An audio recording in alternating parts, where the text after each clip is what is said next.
நடக்கக்கூடிய நாடகம் கோயில் கும்பாபிஷேகம் செய்து 2025 இந்த மேடை நாடகம் பெண் நாடக நடிகர் சங்கத்தை கொண்டு வந்து நாடக கலைஞர் ஊருக்கு ஒருவர் மாயவரம், சிதம்பரம், பட்டுக்கோட்டை, மதுரை, இப்படி சென்னை, இப்படிப்பட்ட ஊர்கள் எல்லாம் நடிகரை கொண்டு வந்து இந்த மேடையிலே நடத்த வேண்டும் என்று ஆண்டோரும் சான்றோரும் நல்ல உள்ள படைத்தவர்கள், என் உயிரிலும் மேலான எனது தோழி சகோதரி அரசகுடி அவர்கள், அவருடைய உறவினர்கள் பெருமதிப்புக்குரிய சுக்கரநாதன் அவர்கள் மற்றும் முக்கியஸ்தர்கள், பேர சொல்லணும் யாரும் தப்பா நினைக்கக்கூடாது, அனைவருமே சேர்ந்து கும்பாபிஷேகத்தை முன்னிட்டு இந்த நாடகத்தை வைத்து அழைப்பு கொடுத்துட்டு அன்பு உள்ளாங்க. அதையால இதெல்லாம் நினைக்கின்ற பொழுது பெருமையாக இருக்கிறது. போன வருடம் நடக்கவில்லை, இந்த வருடம் நடக்கிறது இல்லையா? சிறப்பாக இந்த நாடகத்தை நடத்தி காமித்து நாங்களும் நல்ல பேர் எடுக்க வேண்டும், உங்களுக்கு நல்ல பேர் வர வேண்டும், அனைவரும் நலமாக வைத்திருக்க வேண்டும். இந்த ஒளிக்காக தான் இப்பொழுது இந்த சொற்கள் வருகிறது. ஏனென்றால் பார்த்தீர்களா, கண்ணை பறிக்கின்றது.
பாட்டும் பரதமும் பண்புள்ள நாடகமும் நாட்டுக்கு நல்ல பயன் என்று சொல்லி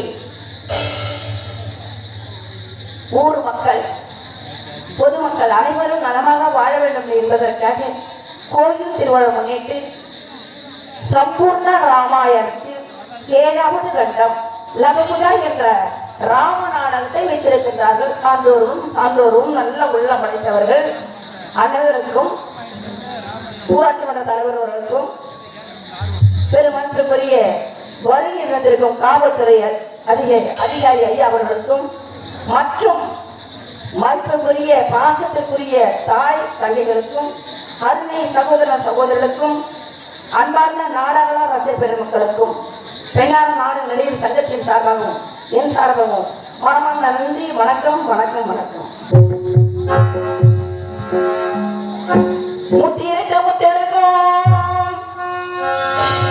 முத்தமிழ் தாயவளே